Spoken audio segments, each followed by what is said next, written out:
I'm Kyle Tingle, OEM Sales Manager, ComApp Controls. Today I'm going to show you an example of how to set up the scheduler within one of our IL4 controllers.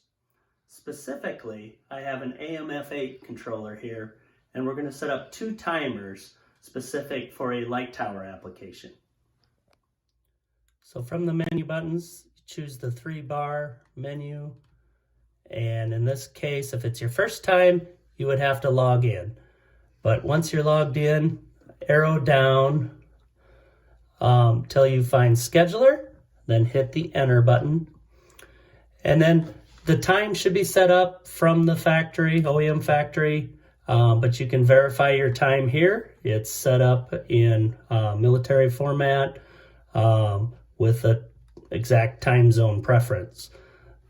So then you arrow right. In this case, make sure your date's set up right. Today is January 10th, so we're good. This is the default value for the timestamp for part of the history. So it will record values every hour on the hour. We'll leave that alone. Arrow right. Time mode, this is set up for daylight savings time, currently in winter mode. So we'll leave that alone. Arrow right. And then we get to timer 1, function. So the function should be set, again, out of the default config setup, should be set to no function. So we're going to leave that alone. Arrow right. And now we get to timer 1 setup. Hit enter. And we want repeated. Arrow right. First occurrence date. So we're going to hit enter. And then year's correct. But I want this to start on tomorrow. So let's say January 11th. So arrow up to the 11th, hit enter. Now arrow right.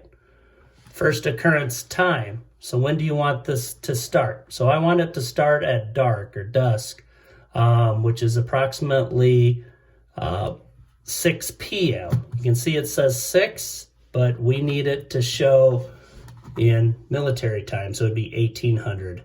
So hit enter, then arrow right to the hours, and then arrow up until you get to 18. Hit enter. Now go arrow right, duration, hit enter, arrow over to hours. So we want this to stay on all night long till daylight, which we're going to assume is 13 hours. Hit enter.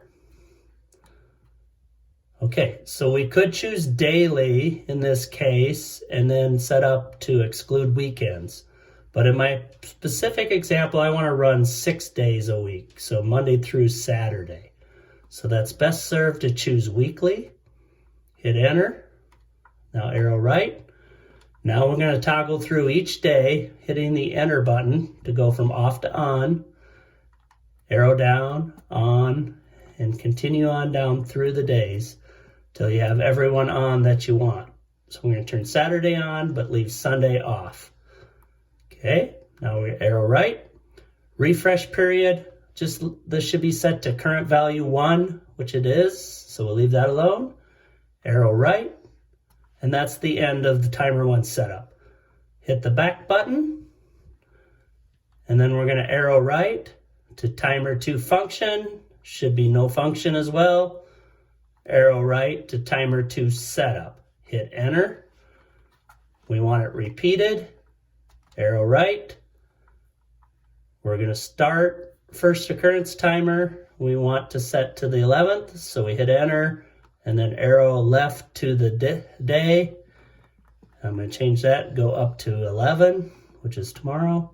Hit enter. Now arrow right. Okay, first occurrence time. This is again the second timer. And in this case, I want to set it up over the lunch hour to come on for a couple hours. So we'll hit enter. And I'm going to say that the lunch hour needs to start at 11:30. So we'll go 11, enter. Oop. And then we'll highlight the minutes. Go up to 30. Enter.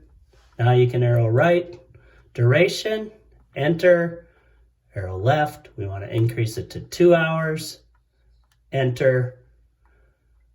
Okay, arrow right. Now we can choose weekly again. Arrow right, toggle on the days you want. So we're going to do Monday, Tuesday, Wednesday, Thursday, Friday. But in this case, let's leave Saturday off for the lunch hour second timer routine. Got that way you want it. Arrow right, refresh period 1. That's good. Arrow right, and you're done. You can back out to the main menu.